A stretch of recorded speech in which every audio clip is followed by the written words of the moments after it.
કરીએ તો પૂરની પરિસ્થિતિ બાદ વડોદરા શહેર કોંગ્રેસ સમિતિ દ્વારા વિરોધ પ્રદર્શન કરાતા પોલીસ અને કાર્યકર્તાઓ વચ્ચે ઘર્ષણ સર્જાયું। પ્રાપ્ત માહિતી અનુસાર વડોદરા શહેરમાં પૂરની પરિસ્થિતિ બાદ હવે શહેર કોંગ્રેસ સમિતિ આકરા પાણીએ જોવા મળી રહી છે।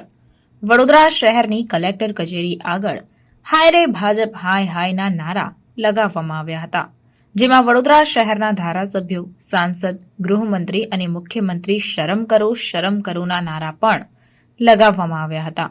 આ દરમિયાન આવેદનપત્ર આપવા આવેલા કોંગ્રેસના કાર્યકર્તાઓ અને પોલીસ વચ્ચે ઘર્ષણ સર્જાયું હતું। 5 લોકોને આવેદનપત્ર આપવાનું કહેતા કોંગ્રેસના તમામ કાર્યકર્તાઓ કલેક્ટરની ઓફિસમાં ઘૂસી ગયા હતા, ત્યારે પોલીસ સાથે કોંગ્રેસ પ્રમુખ અને કાર્યકર્તાનું ઘર્ષણ થયું હતું।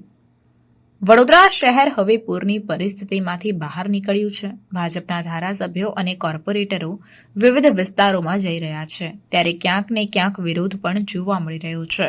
ત્યારે હવે આ વિરોધ વચ્ચે કોંગ્રેસ પણ મેદાને આવ્યું છે અને 31 ઓગસ્ટના રોજ કલેક્ટર કચેરી ખાતે આવેદનપત્ર આપી પૂર પીડિતોને વળતર આપવા અંગેની માંગ કરી હતી, ત્યારે ભાજપ વિરુદ્ધ સૂત્રોચ્ચાર કરીને પોતાનો વિરોધ નોંધાવ્યો હતો।